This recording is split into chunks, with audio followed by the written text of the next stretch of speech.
मूळगाव जरंडी, तालुका सोयगाव, जिल्हा औरंगाबाद. मी नाशिक शहर गुजर मंडळाचा म्हणजे रेल्वे गुजर समाज स्नेहवर्धक मंडळाचा अध्यक्ष या नात्याने येथे काम करत आहे. नमस्कार, मी शरद त्र्यंबकराव पाटील, मूळगाव मोरगाव, तालुका रावेर, जिल्हा जळगाव येथे नाशिक गुजर स्नेहवर्धक मंडळ नाशिक येथे संचालक आहे. नमस्कार, मी प्रमोद अरुण पाटील, मुक्काम पोस्ट ऐनपूर, तालुका रावेर, जिल्हा जळगाव. मी गेल्या 2000 सालापासून रेल्वे गुजर समाज स्नेहवर्धक मंडळ नाशिक येथे संचालक या पदावर कार्यरत आहे. आमची 15 लोकांची टीम असून आम्ही ह्या मंडळात भवनासाठी प्रयत्न करून ही इमारत उभारलेली आहे. शिक्षणासाठी येणाऱ्या गुजर बांधवांसाठी, त्याचप्रमाणे आरोग्याच्या दृष्टीने येणाऱ्या गुजर बांधवांसाठी किंवा नोकरीनिमित्ताने येणाऱ्या गुजर बांधवांसाठी ही सुविधा अत्यंत सुंदर अशी सुविधा या ठिकाणी आम्ही केलेली आहे.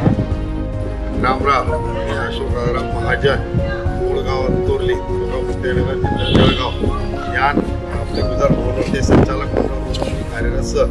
तरी सर्वांना मदत म्हणजे यान मूळगाव मुलांनी रवानी सोय चांगली सर, गेस्ट वगैरे राहतात, काही पेशंट हाऊसेस त्याच्यासाठी रूम व्यवस्थित करायचं. तुझे नाव काय? माझं नाव प्रथमेश किरण चौधरी.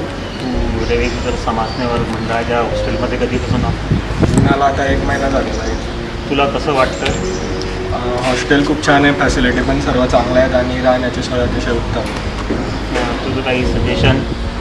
नाही, तशी तर सर्व फॅसिलिटी सर्व छान आहे. असलं तर इथं कंप्लेंट बॉक्स आहे, त्याच्यामध्ये आम्ही सजेशन. ताરું नाव काय जो? साहिल नीरज पाटील. काटलोस तू? यान किती वर्ष कशी रे रे? मी आता 3 महिना वापसती राहिली आहे. तुला काय वाटस गुजर भवनाची? या आणली सुविधा आहे. हां, चांगली वाटेल सर. हां, फॅसिलिटी बिल चांगली सर. सगळ्या सुविधा चांगली भेटली जातात. बाहेर राहापेक्षा या चांगली. हां, तुला काय सांगता येईल गुजर भवनाबद्दल? लोक असते लोक इतका म्हणजे आवक राहणार गावाने आणि चांगलं स्वभाव. बरं, मग किती वर्ष वय यान? मनात 1.5 वर्ष होईल. कसं वाटत तुला हॉस्टेल? सगळं व्यवस्था चांगली सर.